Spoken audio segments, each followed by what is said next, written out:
Hi guys, so it's been a while since I posted a video.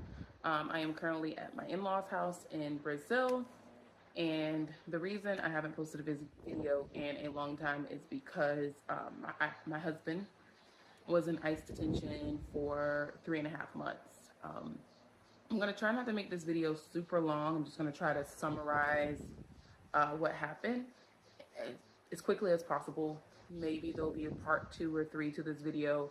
But the short story of it was my husband didn't live in the US for very long. It was less than 4 years actually. And originally, when he first came, he was granted entry by DHS, Department of Homeland Security. And it was basically like, hey, you have this amount of time to be in the US. Check in after this time expires. Make sure you check in with ICE. So he did, or I should say, he attempted to multiple times. ICE basically just repeatedly ignored him.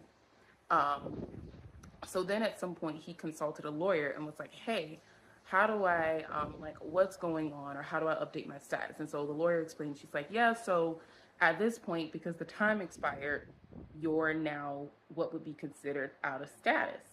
In order to get permanent residency, it's going to be hard.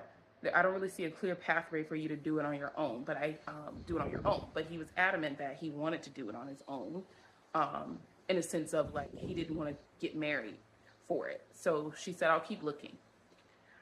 So at the time that we met, that's where everything was. And he's like, hey, my immigration stuff is complicated, but if you know my husband, he is very much, he likes to be independent. He likes to figure things out on his own. He doesn't like to rely on people or burden people. So he's like, I'm going to do this. I'm going to figure it out on my own. Don't worry about it. So fast forward to us getting married, we started consulting with, we consulted with multiple lawyers, and the general consensus was, hey, because you were granted this temporary entry, you can adjust your status through marriage within the US, meaning you don't have to do, there's 2 different types of processing to basically eventually get a green card. And it's like one you do in the US, one you do outside of the US. And they're like, hey, for this purpose, because you got this permission to enter, you don't need to go back home and apply. So we were like, okay, cool. So we start this process. The lawyers that we picked were highly rated. Their Google reviews are amazing. When you talk to the lawyers, they seem really good. They ended up just dragging their feet. And through the process, my husband got detained. The short story of it was, he was driving.